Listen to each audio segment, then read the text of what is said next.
A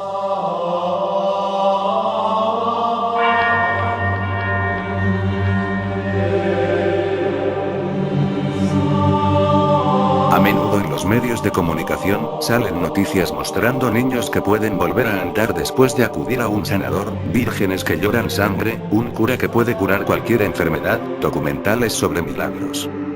Todos estos hechos divinos de Dios, generan la misma pregunta en todos. ¿Son reales? ¿O son mentiras para hacer un negocio con la fe de sus seguidores? El foro Respondalandia, hoy os desvelará algunos de los misterios más famosos relacionados con la religión cristiana. Este vídeo no pretende demostrar la falsedad de la religión católica, simplemente aclara algunos misterios que llevan años en la mente de muchas personas.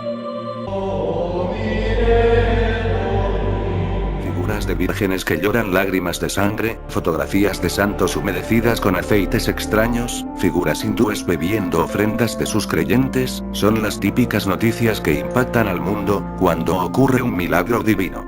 La pregunta que todos nos hacemos, ¿son de verdad estos milagros? Cuando los científicos ven estas noticias, solo se les ocurre una palabra para describirlo: un gran fraude para atraer turistas. En el siglo XXI, todos sabemos que un trozo de madera pintado o porcelana, no puede expulsar sangre humana. Estos efectos no son complejos de hacer, basta con hacer un pequeñísimo agujerito por donde pueda salir la sangre del ojo, y colocar dentro de la figura, algún recipiente para contener la sangre. Otra forma de hacerlo es, colocar en la pestaña inferior donde no se vea, unas gotas de sangre. Cuando el rocío se condense por la noche en la figura, puede arrastrar esa sangre hacia la cara, creando ese efecto de llorar. Las vírgenes de madera, se les inyecta aceite en una determinada zona, horas más tarde, este aceite es liberado por la presión de la madera. La prueba más importante es que, los propietarios de estos milagros, siempre se niegan a hacer pruebas de ADN, y autorizar una investigación a la figura. ¿De qué tienen miedo? Después de 2000 años, Judas vuelve a delatar a sus seguidores, pero esta vez, los delata para decir la verdad sobre su Señor. En 1978, cerca de las riberas del río Nilo, un granjero entró en una caverna muy antigua, para ver si podía encontrar joyas y oro. Riquezas no encontró, pero sí encontró una cosa que podría cambiar la religión cristiana. Esa cosa, es una caja de piedra, y dentro un libro llamado Códice. El granjero, como vio una cosa vieja hecha polvo, lo vende a un comerciante egipcio. Este libro lo adquiere un comerciante de antigüedades estadounidense.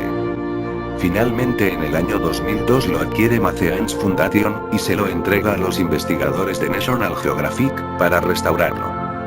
Después de investigar este libro durante años, por cientos de restauradores y historiadores, en el año 2000 deducen que, es evangelio prohibido de Judas. Según la Biblia, Judas traicionó a Jesús por monedas de oro, haciendo posible su crucifixión. El Evangelio prohibido escrito por el propio Judas, relata que él era el discípulo más fiable de Jesús, iba con él a todas partes, día tras noche iban juntos difundiendo la palabra del Señor. Hasta que un día le dijo: serás más grande que los demás, tú sacrificarás al hombre en el que vivo. Para cumplir su profecía, Judas debería entregar a Jesús a los romanos para que sea crucificado. Ahora la pregunta de los científicos es: ¿quién era en realidad Jesús? ¿Su crucifixión la había preparado él mismo para cumplir su profecía? ¿Es el Hijo de Dios o puede ser otra cosa?